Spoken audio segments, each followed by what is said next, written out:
Attention, vous écoutez un programme audioactif. Oh, touching! Jack Miller nudging him wide as well. And the start. Oh, Miller and Mir, side to side. They bash into each other. The checkered flag is out. It's Zarco versus Martin for second, but the race winner tonight, no questions about it. A stunner from Fabio Quartararo to win, and the battle for second is close, but it goes to Zarco. Bonjour à tous et à toutes, très heureux de vous retrouver pour ce nouvel épisode de C'est qui en pôle. Aujourd'hui c'est le numéro 175 et on va vous parler du 16e Grand Prix de la saison, le Grand Prix du Japon qui s'est déroulé sur le circuit de Motegi. Pour cet épisode, je suis accompagné de Stéphane et François. Bonsoir. Salut. Salut tout le monde. Alors j'espère que vous n'êtes pas trop fatigués parce que le réveil était très très tôt dans la nuit de samedi à dimanche. Ouais, non, ça va. Moi, j'avoue, je me suis pas levé pour la sprint. Comme je disais, moi j'ai pris le replay, donc c'est bon. Allez, on enchaîne sur les news. En Moto 3, donc Alonso pouvait être titré dès le début de ce Grand Prix. On verra juste après si c'était le cas. Et en Moto 2, Chantra sera absent suite à sa blessure qu'il a subie en Indonésie sur Aldeguer, je crois qu'il lui a roulé sur le pied. En MotoGP, on a Gardner, mais ça c'était annoncé depuis longtemps, qui sera wildcard pour Yamaha. On a également Lorenzo Savadori qui va remplacer Miguel Oliveira, qui lui est parti se faire opérer au Portugal sur la blessure qu'il a récoltée à Mandalika. Et à signaler également le dernier Grand Prix à la maison pour Nakagami en tant que pilote titulaire en MotoGP. Il y a eu très beaux hommages d'ailleurs ce week-end. Pour Nakagami. Ouais. Je pense que voilà, c'était les petites news entre 2 semaines assez resserrées de Grand Prix, il n'y a pas grand-chose. On peut peut-être passer directement à la Moto 3. Allez, c'est parti. Moto 3, donc en Q1 vont passer Munoz, Nepa, Fiorizzato et Rossi. La pole sera pour Ortola, suivi de Berrer et David Alonso. Alors, la course, premier coup de chaud pour Alonso, qui va casser sa bulle dans son tour de mise en grille, mais heureusement les mécanos sont assez prompts, arrivent à lui remettre sa bulle, une bulle neuve en tout cas, en assez peu de temps pour qu'il puisse prendre le départ de la course.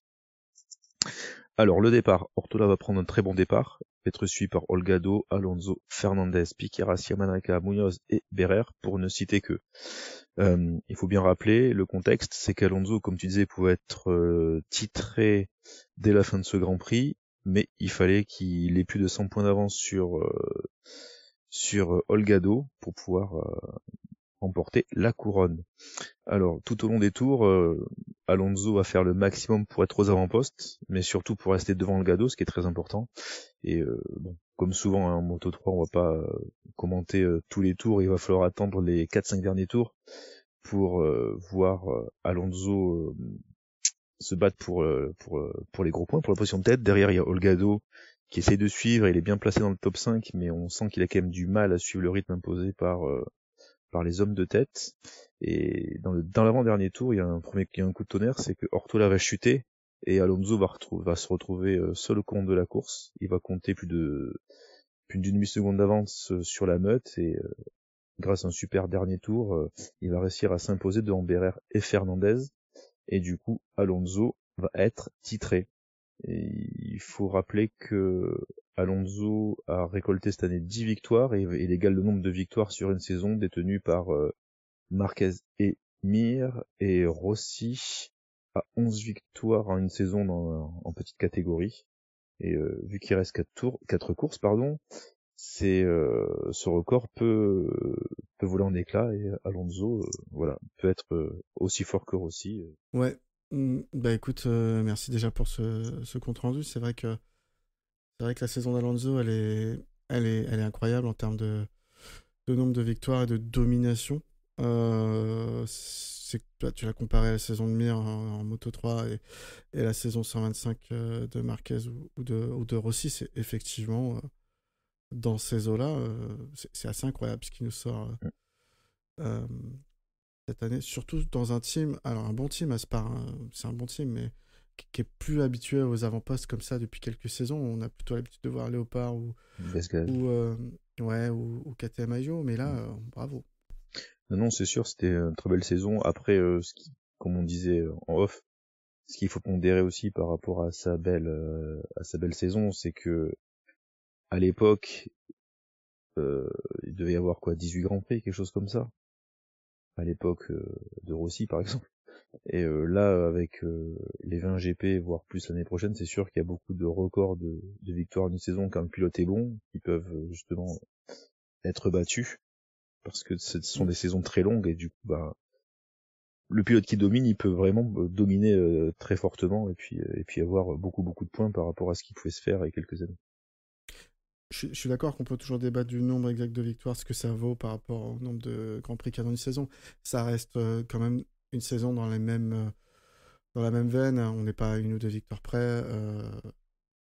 Alonso, il a plus de 100 points là, sur le deuxième, qui est Olgado, qui a pas démérité non plus cette saison. Moi, ce que j'ai aimé sur cette course, c'est déjà que Alonso soit titré sur une victoire. Et en plus, qu'il soit titré en démontant au sein même de la course, un par un, ses adversaires. C'est-à-dire qu'il est allé chercher Ortola, il est allé chercher Wehrer, il est allé chercher Olgado, et il les a tous mis à l'amende sur cette course, et il leur a bien montré que c'était lui le patron. C'est pas suite à des abandons ou des blessures, quoi. Donc c'était d'autant plus impressionnant. Par contre, la chute d'Ortola, pour moi, ça le fait aussi, c'est ce qui fait aussi que il gagne entre parenthèses, je mets des grosses parenthèses, facilement, parce que dans le dernier tour, Ortola tombe, et du coup, Alonso, il était tout seul avec lui à un peu moins d'une seconde d'Olgado, donc du coup, voilà, de Wehrer, pardon. Ça fait que t'as pas cette petite bagarre, donc t'as la petite pression en moins du combat, et donc c'est sûr que, voilà, des fois, on sait qu'en Moto 3, il peut y avoir la chute malheureuse du dernier tour, et c'est sûr que comme il était tout seul, voilà, il était plus serein, pour moi. Ouais, François, à ton avis? Ouais, moi, par rapport à Alonso, je le dis à chaque fois, à chaque récap, j'ai l'impression, mais je suis impressionné par son intelligence de course, quoi. Il panique pas, même si il sait qu'il est toujours dans le bon groupe, et il va pas au-delà de ce qu'il peut faire. Il reste intelligent dans sa stratégie de course, et il arrive toujours à finir très fort. Donc je pense que avec ou sans chute de ses adversaires, il a prouvé que cette année il était vraiment imperméable à la pression. Il était imperméable à la pression du statut que tout le monde lui donnait, et il finit champion. Donc franchement, c'est une saison parfaite, ce qu'il fait pour moi. Ouais. À noter que c'est son 4e titre Alonso, après avoir remporté le championnat d'Espagne 85 cm3 en 2020, l'European Talent Cup en 2021, je crois, et la Rookies Cup aussi, voilà. Non, je crois que j'ai des bêtises. C'était 2018, 2020, 2021, et donc là, son 4e titre en 2024. On se rend pas compte, mais c'est vrai que c'est des pilotes qui ont commencé leur carrière très jeunes, et que c'est que la suite logique d'une longue expérience, en fait. Ouais, non, franchement, c'est... Pour moi, pour l'instant, tout est bien construit autour de lui, et il arrive à faire les choses avec vraiment intelligence, et j'ai hâte de voir si ça continue avec la Moto 2, parce que la transition, elle est quand même assez énorme, mais on est quand même sur les traces d'un champion comme on a rarement vu, quoi. Moi, je pense que voilà, vu la saison qu'il fait maintenant, on peut le comparer du coup à comment il s'appelle, à Acosta, qui a gagné un peu dans les mêmes conditions il y a quelques années. Tu vois, c'est un peu, voilà. Et je pense on pourra faire une petite comparaison par rapport je pense, à Acosta dans les 2 années à venir. Acosta, il avait quand même pour lui que c'était un rookie. Mais sinon, je te rejoins sur le terme de comment il a dominé sa saison. Voilà. Est-ce qu'on parle d'un autre pilote sur cette course ou pas? Ça dépend qui, hein. Si c'est Olgado, on a déjà tout dit sur lui. Il y a quand même Piqueras qui a fait une bonne course encore, je trouve. Bon, lui, c'est un rookie pour le coup, mais je trouve qu'il jouait toujours dans le bon paquet. Ça promet pour la suite, on l'a déjà dit, mais c'est intéressant à voir. En tout cas, Piqueras, il a intérêt de répondre présent l'année prochaine, après ses envies de départ là, et le fait qu'il va partir ailleurs. Moi, je l'attends au tournoi, en tout cas, l'année prochaine. Ouais.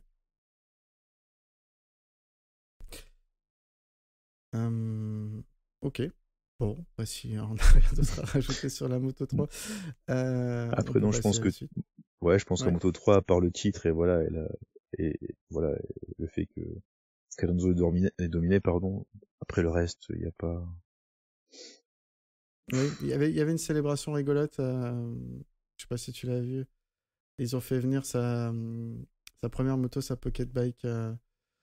Il a fait un petit tour de circuit avec, c'était vraiment mignon. Ouais, j'avoue, c'est rigolo. Ouais, c'était marrant. En vrai, c'était marrant à voir. Ça, c'est bien, tu vois, je trouve, ce genre de célébration. Ouais, je suis d'accord. Voilà, c'est un peu fun. Ouais, et puis l'avantage, c'est qu'on n'a pas eu un film gigantesque sur le récap de sa carrière. Non. Allez, je laisse la main pour le Moto 2. Yes. Alors, pour le Moto 2, on retrouve en Q1 Gonzalez, Van der Gourberg, Baltus et Garcia qui passent en Q2. Et en Q2, c'est Dixon qui signera la pole devant Van der Gourberg qui sortait de Q1. Et troisième Canet, quatrième Roberts. Garcia, lui, se classe seulement 17ème, Aldeguer 15 et Ogura 9. Pour la course, on a une course un peu étrange. On a eu 2 départs puisque en Moto 2, ils ont pas fait après le premier départ, ils ont pas complété un tour parce qu'il s'est mis à pleuvoir. On voyait c'était assez dangereux, on voyait pas mal de pilotes qui levaient la main sur les conditions de piste en demandant le drapeau rouge, donc on n'a pas fait un tour et ils ont relancé la course. Au deuxième départ, il fallait être très stratégique puisque on a relancé le départ sous une pluie très très fine ou une piste un peu séchante et les 3/4 du plateau, même 95% du plateau ont choisi les pneus pluie, sauf Ogura et Gonzalez qui eux tireront leur épingle du jeu face aux autres puisque la piste étant séchante, Ogura reprendra tout le monde un à un jusqu'à mener la course pendant un certain temps, puis sera repris par Manuel Gonzalez qui finit par remporter ce Grand Prix. Alors un Grand Prix avec pas mal d'écart. Il y a eu quelques batailles, mais on voyait bien que les pilotes étaient vraiment en délicatesse avec les pneus pluie. Donc un Grand Prix un peu étrange, comme on voit rarement en Moto 2. Donc pour le résultat final, on a Gonzalez premier, Ayogura deuxième, Philippe Salage qui signe un joli podium en troisième position, quatrième Jérémy Alcoba qui lui aussi était en pneu slick et qui nous a fait une belle remontée, qui aurait pu nous faire un podium. Vietti lui est septième, Alonso Lopez 9, Izan Guevara qui signe un top 10 qui est assez rare pour le souligner. Aldeguer lui finit 12e, Dixon le poleman lui 13e, Sergio Garcia lui perd gros dans la bataille puisqu'il finit 14e. Canet aussi un petit peu décevant qui finit 16e, mais je le répète, c'était vraiment une course assez particulière. Donc la bonne affaire elle est pour Ogura au championnat puisqu'il reprend encore pas mal de points à son concurrent direct qui est Sergio Garcia. Alors au niveau du classement, ça donne exactement Ogura premier avec 228 points, devant Sergio Garcia avec 168 points. Troisième Alonso Lopez, quatrième Aaron Canet, cinquième Joe Roberts. Joe Roberts nous a fait une course un peu étrange, il a vu qu'il était plus dans les points, une moto en délicatesse avec les pneus pluie, il est rentré au stand, il a remis les slicks, il est ressorti. Un peu bizarre.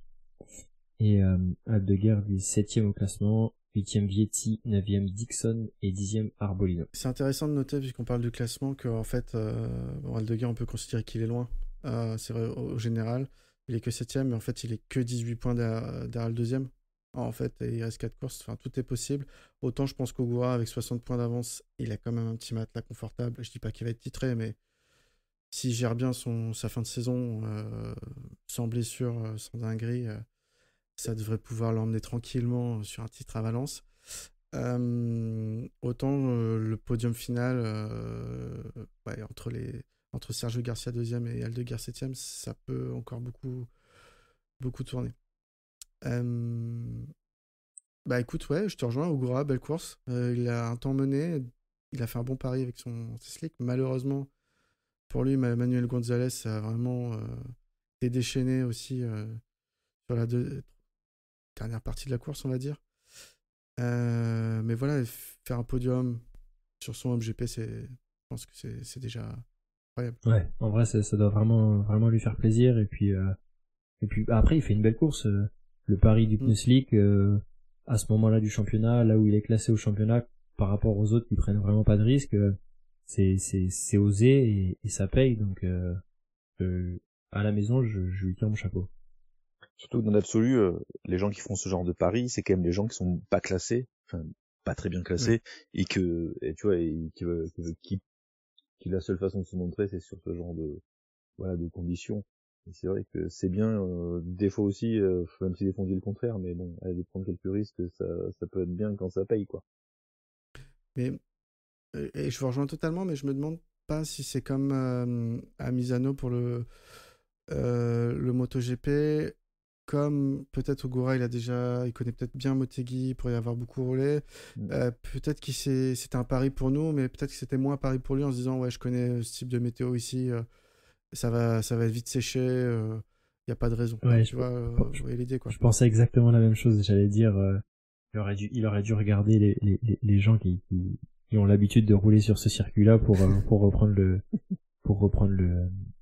prendre exemple, parce que c'est vrai que lui, il connaît parfaitement cette piste-là.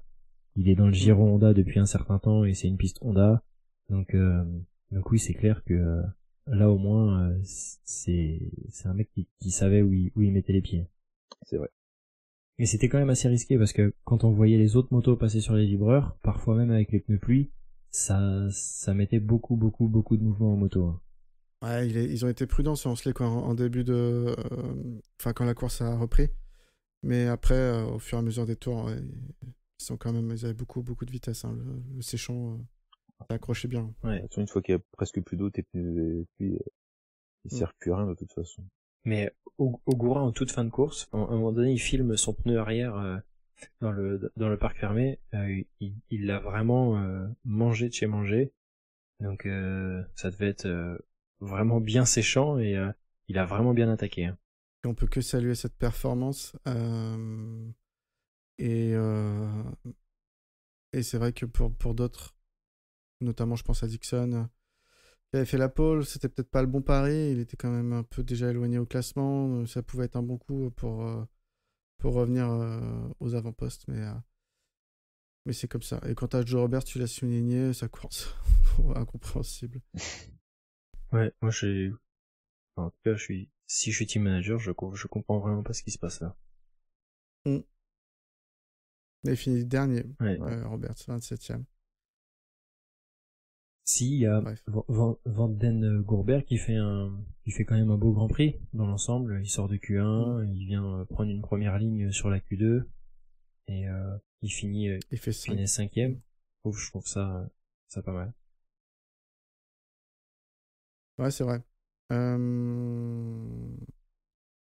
Il est un peu irrégulier quand même, Van den Gourberg. Pas trop... Toujours à la porte des points d'habitude. Là, il fait un top 5, c'est bien. À voir si ça lui permet d'aller de l'avant et d'être plus présent. Ok.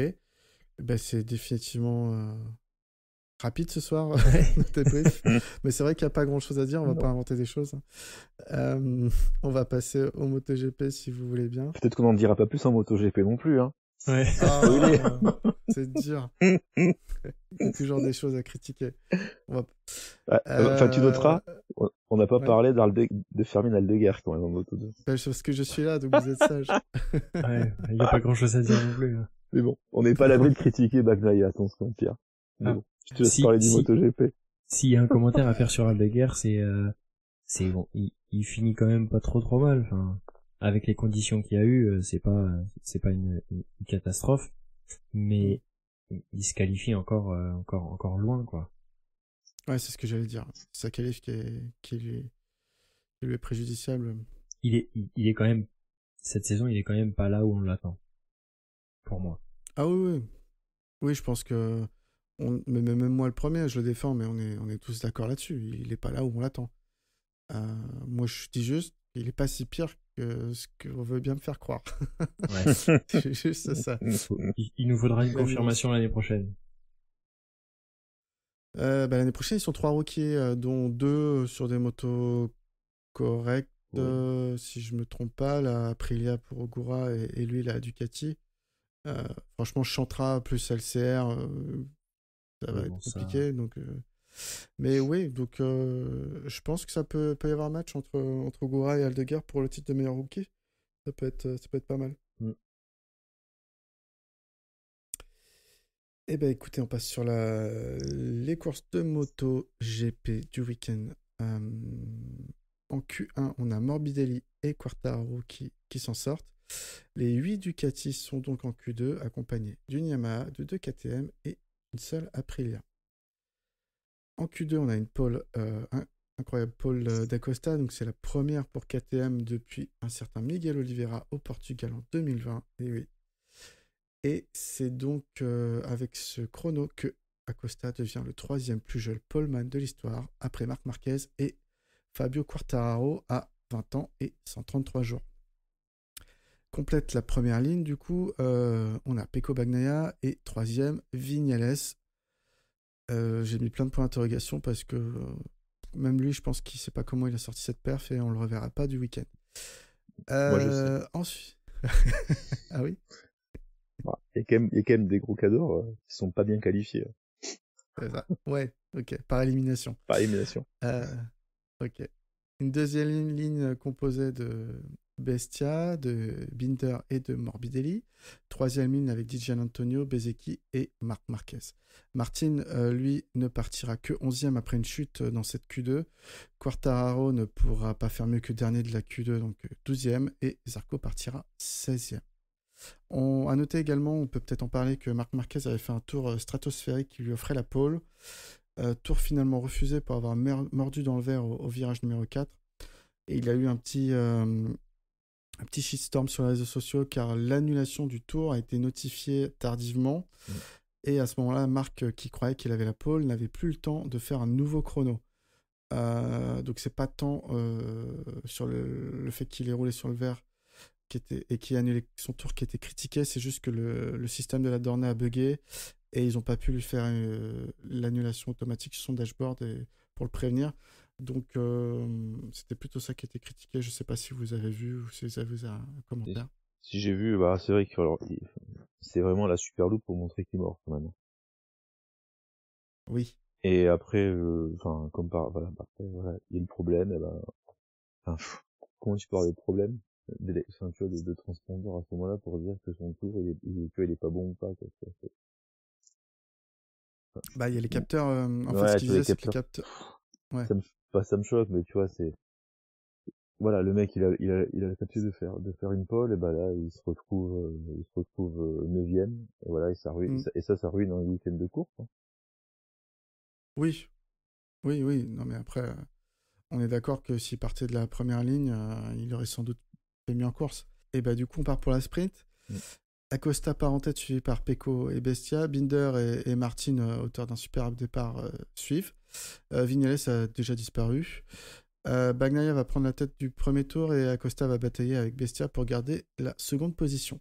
Marquez va alors passer Martin. Acosta va reprendre la main sur Bagnaia et pousse très très fort devant. Il va même s'autoriser à avoir un certain écart. Binder, lui, doit abandonner sur problème mécanique sur sa moto. Zarco pousse Nakagami pour le doubler et l'envoie dans les graviers. Zarco dira même que pour lui c'était le seul moyen de le dépasser, ça m'a fait beaucoup rire. Mais pour cette manœuvre, le Français récoltera un long lap. À 4 tours de l'arrivée, alors qu'il avait une avance confortable, on a une chute d'Acosta qui offre donc la tête de course à Pecco qui n'en demandait pas tant. Alex Espargaro va chuter. On a une belle bagarre Bestia Marquez pour la 2 avec un avantage final pour l'Italien. Pecco s'impose devant Bastianini et Marc Marquez. Martin finit 4, Morbidelli 5 et Di Giannantonio 6e. Quartararo 12 et Zarco 14. On enchaîne avec la course MotoGP. À noter quelques gouttes de pluie avant le départ, mais le slick reste de rigueur. Et ça part pour 24 tours. Bagnaia prend le meilleur sur Acosta, suivi par Binder, Bestia, Marc Marquez et Martin, déjà 6e, puis rapidement 4e. Alex Marquez, lui, vient percuter le pauvre Mir qui chute, même si bien évidemment on n'en doute pas, ce dernier aurait fini quand même par chuter tout seul comme il en a l'habitude. Alex prendra un long lap pour le prochain Grand Prix en Australie. Acosta va chuter encore une fois de la deuxième position. Martin va passer Binder pour la 2 et pousser fort pour revenir sur Pecco qui gère son avance et le maintient à l'écart. Marc Marquez passe, lui, le Sud-Africain pour le podium. Augusto Fernandez va chuter. On a un drapeau blanc qui est sorti, mais personne ne se décide de changer de machine. Vignales qui a disparu après une touchette donc, de Marc au virage numéro 1 lors du départ va chuter. À 4 tours de l'arrivée, Martin se remet en tête de rattraper Pecco, mais c'est peine perdue malgré un écart qui se réduit. Le gestionnaire Pecco gestionne, si on peut dire ça, et il garde un écart suffisant. Pecco gagne devant Martin et Marquez. Bastianini 4, Morbidelli 5 et Binder 6e. Quartararo, le pauvre, tombe en panne d'essence après le dernier virage et voit Zarco le doubler sur la ligne pour la P11. Quartararo finit donc P12 derrière P13 Nakagami. Au classement du championnat, donc Martin toujours en tête, 392 points, 10 points devant Bagnaia, 382. Complète ce podium provisoire, 313 points Bastianini, avec Marc Marquez en embuscade, 311 points. Ensuite, on a 2 KTM, Binder Acosta, Vignales 7, Morbidelli 8, Quartaro, P13 au général, et Zarco P17. À noter que ce sont les 2 premiers pilotes sur marque japonaise du classement général. Voilà. En discussion post-course, je pense qu'on peut parler... peut commencer peut-être par parler par la performance d'Acosta. Donc Acosta qui a été notifié rookie de l'année officiellement sur ce Grand Prix et qui fait une pole incroyable. Mais est-ce qu'on peut pardonner ce week-end, même si c'est un rookie, on en est conscient, les 2 erreurs en course alors qu'il avait potentiellement une victoire et une 2e place à sa portée? Si je peux te vanner, oui, c'est vrai qu'il a fait une course un peu à la Pecco Acosta. Désolé. En disant qu'il chute, des fois, tu sais pas pourquoi, quoi, en fait. Non, je referme les guillemets, la blague. Alors, s'il y a une année où il peut se foirer, je pense que c'est son année de rookie, parce que bon, on va dire qu'il est là pour apprendre, mais il faudra pas que ça se produise trop souvent.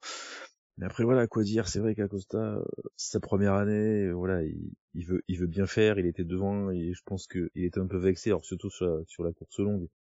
Tu vois, ça fait doubler par Bagnaia au départ, donc je pense qu'il voulait récupérer la première place. Malheureusement, il a voulu, tu voyais que pour lui, c'était la victoire ou rien, en fait. Ça, c'est dommage, mais après, c'est pareil, regarde, tu vois les premières saisons de Martin, c'est pas, il faisait beaucoup d'erreurs, il chutait beaucoup, il voulait, tu vois, il était trop fougueux, donc il voulait trop en faire, et là, les dernières saisons, il s'est quand même beaucoup calmé, et du coup, il est plus consistant. Voilà, et je pense qu'Acosta, il a peut-être besoin d'en passer par là pour l'année prochaine, se dire, ouais, allez, là maintenant, j'ai plus le droit à l'erreur, et ce que j'ai fait avant, voilà, il faut que j'apprenne à gérer, à faire, tant pis, à prendre des gros points, même si c'était pas la première place, et ça viendra, mais il est jeune. Ouais. Moi, comment il s'appelle, Acosta, sur sa première saison Moto2, j'ai souvenir qu'il faisait pas souvent, mais ça lui arrivait de temps en temps de faire ce genre d'erreur, d'être bien classé et de finir au bac. Donc qui profite de cette première année pour tester les limites et faire les erreurs qu'on peut admettre pour un rookie. C'est vrai que l'année prochaine il faudra être peut-être un peu plus intelligent sur la gestion de course ou sur sa façon sur sa gestion de course, tout simplement, sur sa façon de pousser ou les moments où il faut temporiser et même peut-être son style de pilotage aussi qui devrait peut-être un petit peu plus s'adapter à la MotoGP, parce qu'il en demande beaucoup au train avant et arriver à un certain moment de la course avec l'usure des pneus, etc. Est-ce que c'est pas ça qui lui coûte cher? Je sais pas. Pas sur le début de la course, en tout cas, je pense. Je sais pas sûr, parce c'est pas la gestion de pneus, c'est qu'il a trop attaqué, là. Ouais. Et en sprint, par exemple, c'était, là, on arrivait à un moment donné où il y avait une belle partie de la course qui était passée le drop du pneu, il peut aussi arriver à ce moment-là. Et cette saison, il a plusieurs fois chuté dans ces moments où on peut avoir un petit drop de performance au niveau du pneu, quoi. Ouais, sur la sprint, là, je te rejoins tout à fait. Dans l'ensemble, je vous rejoins. Je trouve qu'on a le droit de lui pardonner encore dans cette saison de rookie. Oui, c'est décevant parce qu'il il avait la vitesse ce week-end. Il avait clairement la vitesse. Peut-être que c'est un problème de gestion de pneus. Je pense qu'en sprint, il a essayé de trop bien faire, repousser encore. Il avait une seconde d'avance. Peut-être qu'il a voulu aller chercher une seconde et demie, se mettre plus à l'abri, mais c'était inutile. Il était déjà à la limite. Peut-être qu'en Grand Prix, il a voulu pareil rattraper Bagnaia, mais en tout cas on peut lui pardonner. Nos amis de la boîte à clapper l'ont noté 4 sur 10 son week-end. Je trouve ça très dur, ce qui tombe 2 fois et c'est dommage, mais il avait beaucoup de vitesse et pour un rookie c'est quand même rare de voir ça. Vous l'avez comparé un peu à Martin, sa première saison qui chutait beaucoup, mais Martin n'a jamais eu des performances à ce niveau-là dans sa première saison non plus. Il était bon, Martin, hein, mais pas à ce point-là. Donc, qu'il fasse ses erreurs cette année, Acosta, mais l'année prochaine, on lui pardonnera moins, surtout dans le team officiel.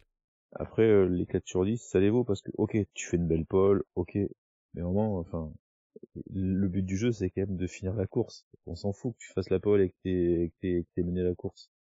Si tu passes pas la ligne d'arrivée, pour moi, ça compte plus, hein.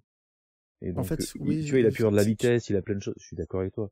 Mais, enfin, au moment, ok, il est rookie, il fait des erreurs, il teste les limites. Bah, après, tu finis pas tes 2 courses en partant de la pole position.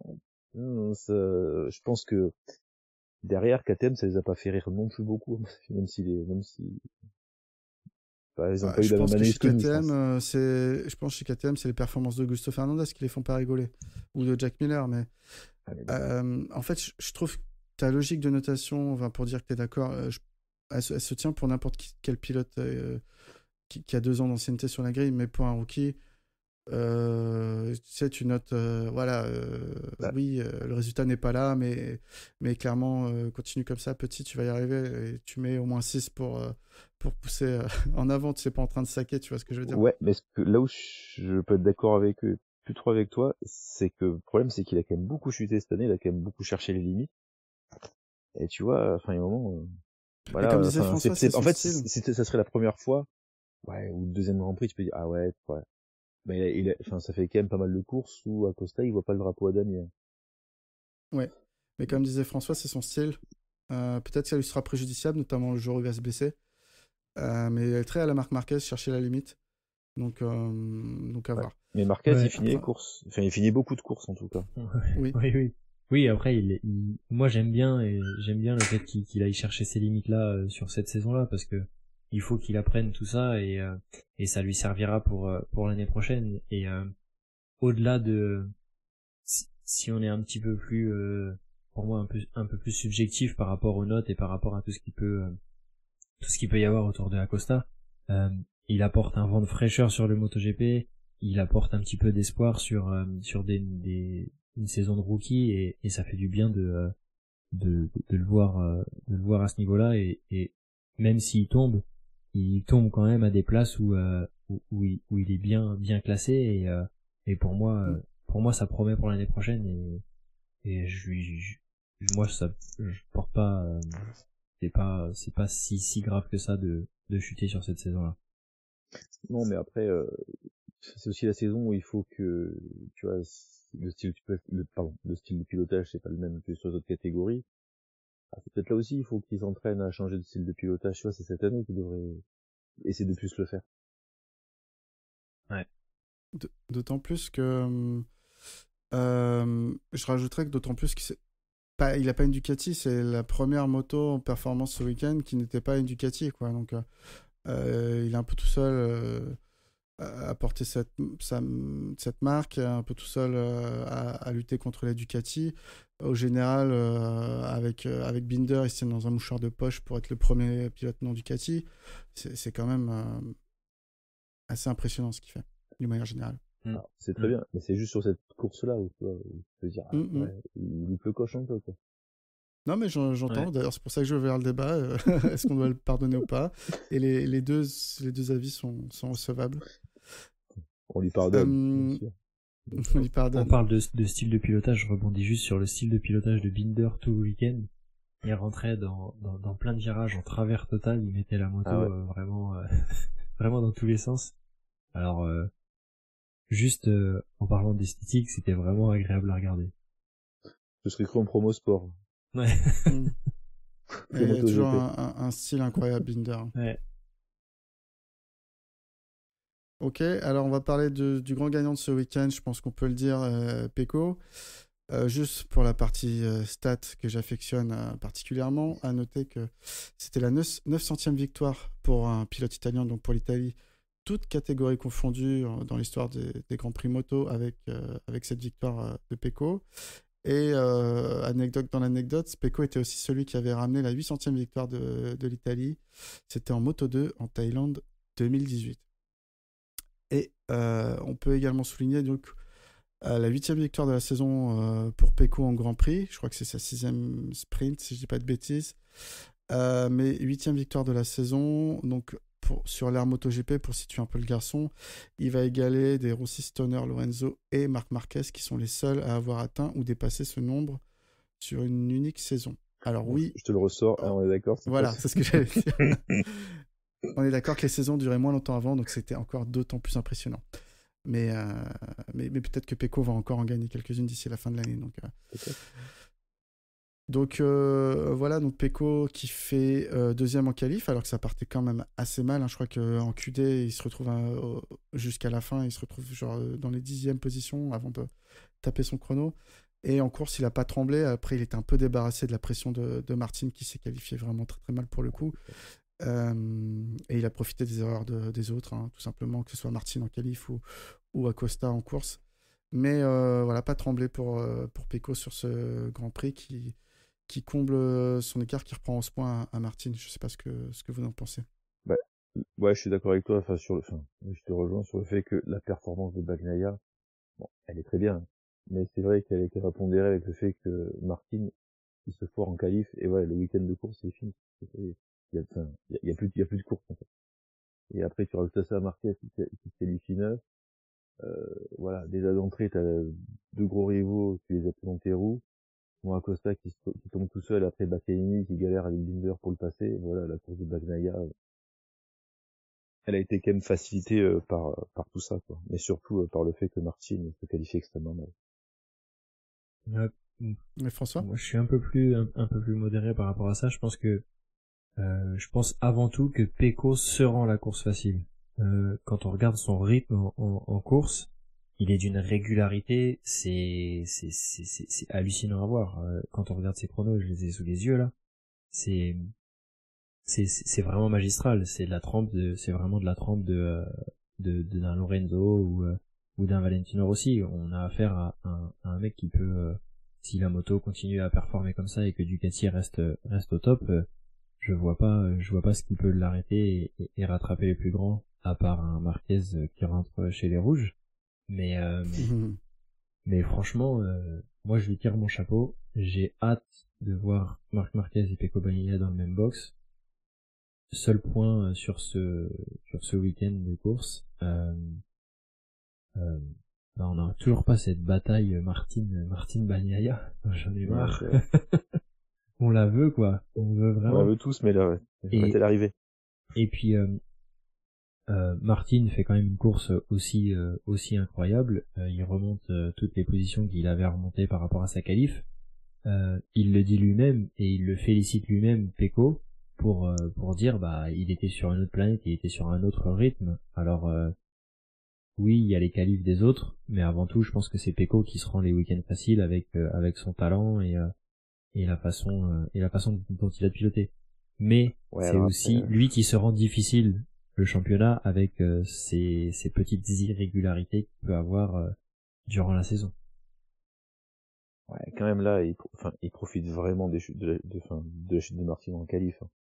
C'est toujours pareil, tu vois, si t'as quand même pas Martin dans tes roues, voilà, tu sais que t'as quand même tu vois le mec après qui tu cours, il était quand même un peu débarrassé de lui, t'as pas la même pression. Déjà, et psychologiquement. Après, il l'a eu en course longue, hein, la pression, c'est juste qu'il a géré l'écart différemment. Mais en fait, je trouve, à la fois, enfin, je penche plus du côté de François, même si j'entends, et je dis pas que t'as tort, Stéphane, au contraire, je pense que tes arguments, ils sont bons. C'est sûr que la qualif de Martin facilite le week-end de course de Pecco, c'est une certitude, on va pas se mentir. Maintenant, la course de Pecco, il faut quand même la sortir. Ses chronos, je sais pas si vous avez vu le métronome dans ses chronos sur les 24 tours qu'il fait, mais il dévie pas de 3 dixièmes à chaque fois quasiment, donc costaud quoi. C'est vrai, non mais je suis d'accord, il faut le faire. Hein. Mais voilà, c'est toujours plus facile quand ton principal rival est 10 places derrière que quand tu sais qu'il est dans tes rétros, quoi. Ouais, tu vois, dans son tour par tour, il n'y a pas un tour avec 3 dixièmes d'écart. Et on peut parler de Martin du coup peut-être. Il a tout bien fait ce week-end, on l'a dit, sauf sa qualif peut-être. En tout cas, les 2 départs très impressionnants. À chaque fois, très rapidement, il se retrouve aux avant-postes. Et il aurait pu commettre la faute d'orgueil, je pense, en Grand Prix, d'aller pousser encore plus pour aller chercher Pecco. Il l'a pas fait. À un moment donné, il s'est raisonné, il s'est dit bon, bah, j'aurai pas la Pecco ce week-end, c'est son week-end. Et je me contente de la 2e place des 20 points. Et c'est tout à son honneur. En tout cas, solide Martin, sauf sur sa chute en Q2 qui lui compromet tout le reste du week-end. Ouais, le fait de sauver les points de la 2e place, c'est même au-delà d'être tout à son honneur, c'est intelligent. Alors même si c'est Pecco qui est devant, tu sais très bien que quoi qu'il arrive, à la fin, si t'es 2e, tu restes quand même devant au classement et c'est ce qui importe le plus. Les points de la 2e place, on a tendance à les négliger des fois quand on voit des batailles entre ces deux-là, mais c'est des points qui sont ultra importants qu'il a marqués et ça fait preuve un petit peu plus de maturité comparé aux autres années, je trouve. Ouais, on en revient toujours au fait que voilà, c'est plus sa première saison et que maintenant il apprend à gérer ses courses et ses week-ends et sa saison de façon totalement différente. Ouais. Et là, il sait que voilà, une 2e, 3e place, même une 15e place, même un point, des fois, ça peut te faire être champion du monde, donc. Non mais Gino Borsa, il a dit, hein, il se fait accompagner cette saison. Le team se fait accompagner par un coach mental, vous appelez ça comme vous voulez, un psychologue. Et je pense que c'est bien pour avoir la vision plus générale, parce qu'on pourrait avoir de la frustration, même si c'est pas grand-chose. Pecco, il grappille des points en Indonésie, il avait grappillé 3 points au général. 24, il passait à 21 points d'avance. Martin seulement, là, il grappille 10 points, mais ça pourrait générer de la frustration et du coup amener à une erreur, mais c'était pas le cas. Donc tout est jouable encore pour Martin. Pour l'instant, il est en position de force, il a 10 points d'avance. Et on sait en plus qu'en Australie, il est très très fort. Donc à suivre de près. Ouais. Je voulais aborder le sujet de nos 2 Français, donc on peut peut-être commencer par Zarco qui finit P11 le dimanche avec donc la meilleure moto japonaise sur la grille. Il fait pas du tout une bonne qualif et en sprint, on va dire que le fait qu'il fasse tomber son coéquipier qui était lui sur son home GP, bref, c'était vraiment pas l'idéal, je pense. Mais le dimanche, c'était un peu mieux. Qu'est-ce que vous pensez de son week-end ? Ok, sur la sprint, il a fait un peu de ménage. C'était quand même très très musclé sur Nakagami. J'avoue, j'étais un peu déçu. Je dis oh non, c'est pas cool. Mais bon, après c'était abusé quand même. Ouais, c'était vraiment abusé. Il s'est vraiment mis dans un trou de souris. Donc ouais, c'est dommage d'avoir eu ça en course sprint. Bon, après, il s'est excusé. Il sait très bien ce qu'il a fait et voilà. En course longue, j'ai trouvé ça plutôt intéressant. Il arrive toujours encore à tirer le positif de tout ce qu'il peut gratter. La dernière place, même si c'est gratté via une panne d'essence, il s'en satisfait. Il prend ça en plus en extra motivation. Donc il est dans la bonne démarche. Il est dans le bon mouvement pour tirer Honda vers le haut. Pour le moment, c'est le fer de lance de Honda, quoi.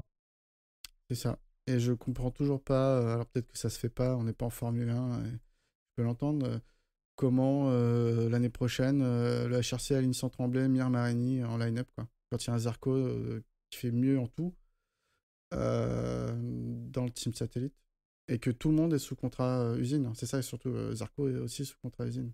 Allez, vas-y, si on prend le truc, allez, de l'autre pied, il est quand même chez Honda, et je pense que les mecs, ils doivent bien bosser avec lui, ils doivent avoir, je pense, le même matos. Il a pas la pression du HRC. Tu vois, allez, on va être positif. Ah, mais t'inquiète pas, Marini, il a pas la pression du HRC. Tu vois, s'il a un salaire décent. Non, non, je suis d'accord. Mais bon.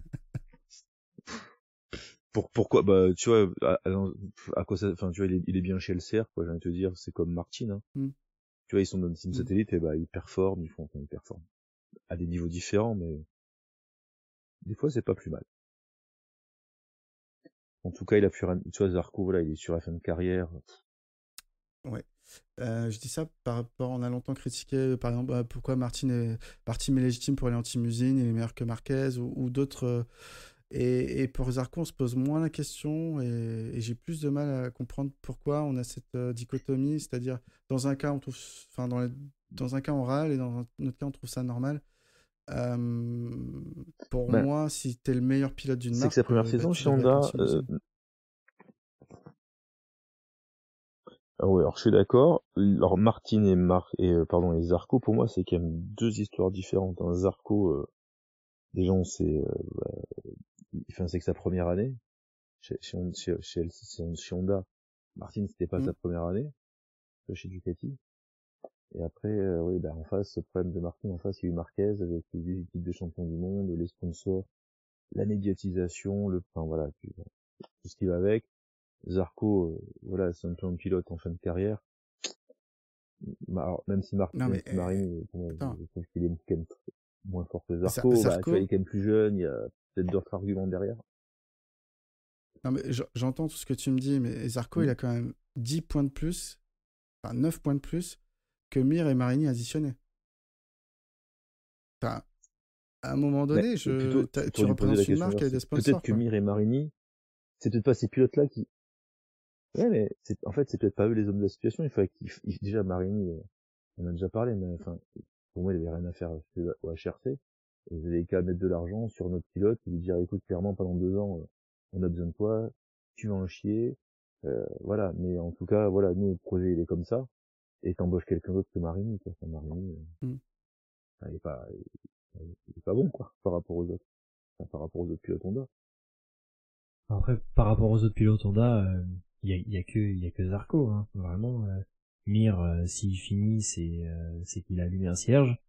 Et Nakagami, il est là parce que, il représente un drapeau. Donc, et puis, Marini, je savais pas trop. Franchement, quand il a signé, c'était vraiment le flou artistique. On a pour preuve que c'est très compliqué. Mais chez Honda, pour moi, on peut pas citer un autre pilote que Zarco. Donc, il mériterait d'aller au HRC. Mais est-ce que dans sa tête, c'est ce qu'il a envie de faire? Est-ce qu'il a pas envie d'être plus détente dans un team satellite? T'as pas les mêmes obligations après. Pour moi, je pense qu'il est mieux dans un team satellite. Alors, on aimerait tous le voir dans un team usine, mais le seul team usine avec qui il a été, c'était KTM. C'est parti en sucette direct. Ouais. Ouais. Alors après, c'était pas le même homme, hein, à ce moment-là, donc c'était KTM aussi. Hein. Il y a des évolutions, c'était KTM aussi. Mais si Honda arrive à bien travailler avec lui et qu'il reste en MotoGP dans cette équipe, moi je suis très content en tant que Français, très chauvin de voir Zarco performer, s'il peut performer dans le futur avec le développement qu'il peut apporter au HRC. Ducati lui faisait confiance. Ils allaient rechercher beaucoup de ses feedbacks directement après les courses dans le garage. On voyait souvent les grosses têtes de chez Ducati écouter ses débriefs. Donc ça va être la même chose avec Honda. Je pense que c'est un bon metteur au point et ça va rester le fer de lance de Honda encore l'année prochaine. Enfin, j'ai quand même l'honnêteté de croire qu'Honda, je pense, font plus appel à lui s'il faut que les profs pilotes du HRC. Et tu vois que je pense que Zarco a peut-être plus de boulot que les autres sur le travail sur la moto. Comme mais on en c'est parlait la clair. semaine dernière. Je le replace encore une fois. Quand j'ai été dans le box à Silverstone avec Zarco, il nous expliquait pas mal des évolutions qu'il mettait en place sur la moto. Et il y a même des directions qu'il a demandé au team de prendre, qu'ils ont pris, et que les 3 autres pilotes derrière ont adopté. Il a demandé à travailler sur les échappements, et derrière, ça a bien fonctionné. Tout le monde a changé son échappement pour celui que Zarco avait plus ou moins réclamé, quoi. Donc je pense qu'il donne de bonnes directions à l'équipe, et ça pourrait lui valoir quelques années supplémentaires en MotoGP. Attention, il y a déjà avec cette année et l'année prochaine, il y a déjà 2 années de gratter. Ouais, et puis il me semble qu'il avait une option pour une année supplémentaire dans son contrat, donc ce qui l'amènerait en 2027. C'est ça.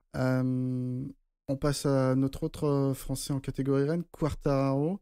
Week-end compliqué, très critique envers son team sur cette panne d'essence. Donc c'est la 2e en course sur ses 3 dernières courses, et c'est sa 3e tout court sur 3 week-ends. Je crois qu'il était tombé en panne d'essence dans une session, je sais plus laquelle.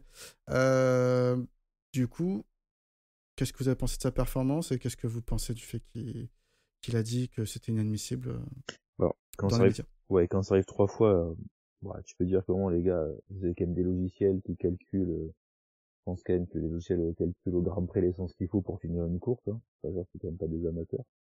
Et ça arrive 3 fois. Putain, je suis d'accord. Tu peux dire, les gars, vous décollez. Par contre, après, son truc de dire, en plus, on est quand même des guignols sur la piste, et en plus on est des guignols sur le fil dans la moto. Bon, peut-être que le guignol sur la piste, il aurait pu s'en abstenir. Je trouve que c'est pas élégant, parce que, je veux dire, quand il a besoin d'avoir 12 millions de contrats, il dit pas qu'il y en a assez des guignolos. Donc, vraiment, il faut qu'il apprenne aussi à peser un peu ses mots, et puis à critiquer ce qu'il y a, tu vois, critique la consommation, le fait qu'ils aient mal géré la consommation, oui. Après, les guignols, je pense que pour moi, il pourrait s'en passer, quoi, de dire ça. Parce que dans ces cas-là, il avait qu'à aller dans une autre écurie, et puis tenter sa chance ailleurs, et montrer aussi qu'il était capable de faire autre chose que de rester chez Yamaha, à attendre que potentiellement sa moto soit développée. Entre parenthèses, Marquez a pris le pari de pas faire de chez Honda, où c'était le senior, pour aller dans un team satellite Ducati, en espérant se relancer. Voilà. Et lui, il disait pas aux gens, c'est des guignolos, il a dit, moi, l'argent, je n'ai gagné assez, maintenant ce qui compte, c'est la course. Après, ils sont pas au même moment ils sont pas au même moment de leur carrière, et Marquez, il a quand même critiqué Honda, mais pas en ces termes. Et là où je te rejoins, c'est qu'il y a deux messages dans ce qu'a dit Quartararo, de mon point de vue. Il y a le message où il dit que c'est inadmissible, cette panne d'essence, et là je trouve qu'il a totalement raison de le dire, et qu'il a totalement le droit de râler là-dessus. C'est clairement, surtout pour un team usine. Enfin, je me rappelle à l'époque, il pouvait arriver des dingueries dans des teams où il n'y a pas d'argent, comme Avintia, etc. On en rigolait parce qu'on sait que c'était des teams qui n'avaient pas de moyens. Et puis voilà, mais là on parle de Yamaha quand même. D'accord. Et par contre, il y a le message où il dit que, oui, effectivement, il dit d'abord on est des guignols sur la piste, et ensuite il y a ça, on passe vraiment pour des guignols. Là non, là clairement tes problèmes sur la piste, tu les règles en interne. T'as suffisamment critiqué Yamaha et pourtant tu re-signes chez eux. Le problème, il vient de la moto, il vient du développement, il vient de toi, on sait pas, il vient de plein de choses, mais là, clairement, pour moi, effectivement, c'était un peu déplacé de critiquer les performances sur la piste, parce que ça, c'est comme ça, il le sait, il faut qu'il ronge son frein et qu'il continue d'avancer avec cette moto. On est d'accord. Ouais. Moi, je suis d'accord sur la critique de l'essence. Ça arrive une fois. De mon expérience personnelle, au 23h60, ça m'arrive. J'avoue que je vais voir directement la stratégie, qu'est-ce qui se passe, où est-ce que ça a merdé, quoi. Pour moi, c'est vraiment l'erreur à ne pas commettre. Alors après, on sait qu'il joue toujours avec les limites.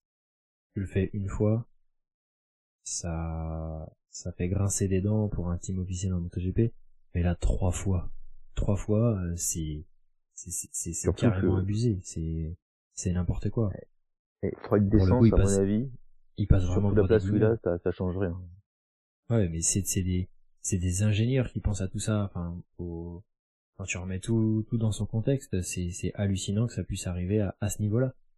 Alors l'erreur que fait Quartararo, c'est que il sort de sa course, il est rentré au box à pied, alors il a rangé toute sa frustration sur le chemin retour pour retourner au box.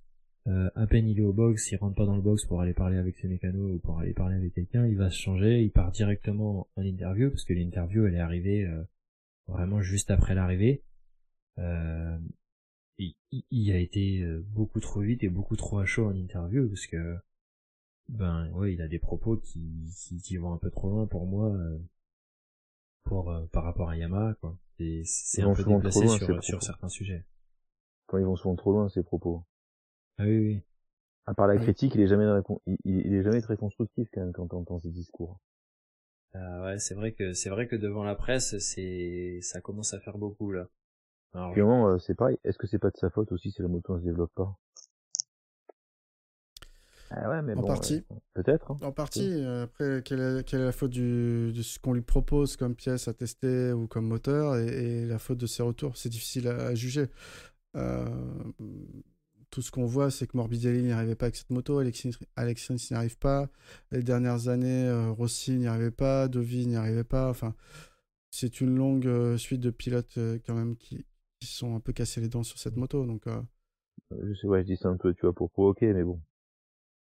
Voilà, quoi. Il y a aussi qu'ils attendent pas un peu plus de lui en termes de retour, de positive attitude, pour que la moto passe un peu plus vite. Et il avait en début d'année la positive attitude à Quartararo. C'est vrai que là, ça faisait longtemps qu'on l'avait pas entendu c'est vrai. aussi critique. Mais là, ouais, ça faisait quelques grands prix où on sentait que il y avait quelque chose d'un petit peu mieux, mais c'est vrai que là, tu te remets tout le monde à dos avec des déclarations comme ça, c'est dommage. Mais on avait dit quand même qu'il fallait attendre que ce soit pas un coup d'épée dans l'eau et 3-4 grands prix encore à venir pour confirmer les progrès. Donc tu vois, finalement, tu vois que les progrès, c'est toujours 2 pas en avant, 1 pas en arrière, voilà. Ouais. C'est lent. Je l'avais dit chez Yamaha. Ouais. Allez, on finit sur Quarta. Est-ce qu'il y a un autre pilote que vous avez quelque chose à dire sur son week-end? Marquez, Bestia, Vignales. Marquez, je trouve qu'il fait un bon week-end. Le départ avec Vignales, c'était incisif. Non, j'ai bien aimé le week-end de Marquez. Je le trouve quand même assez solide sur tout ce qu'il fait depuis le début. Donc j'ai bien aimé son week-end. J'ai beaucoup aimé son casque aussi, esthétiquement parlant. Ça a été magnifique. Ouais. J'attends de voir si il va dessiner le deuxième œil et pourquoi il va dessiner le deuxième œil de son Daruma sur le casque, mais non, il était beau à voir en tout cas. Ouais, je te rejoins, Marquez. Encore une fois, c'est ses qualifs qui lui jouent des tours. Bon, là, c'était pas vraiment de sa faute. Ouais. Toujours dans le coup. Tout comme Bestia aussi qui fait un bon week-end derrière. Ouais, je pense qu'on a fait le tour. Ouais. Ok. On se retrouve alors c'est pas la semaine prochaine, je crois que c'est dans 2 semaines pour le Grand Prix d'Australie. Donc il faudra se lever encore plus tôt de mémoire pour suivre les courses ou pas, si vous préférez les replays. Fais nuit blanche, Pierre, comme ça, te rassure. Voilà, mais déjà le Moto 3, le titre est joué, donc vous pouvez zapper cette course-là, il n'y a aucun enjeu.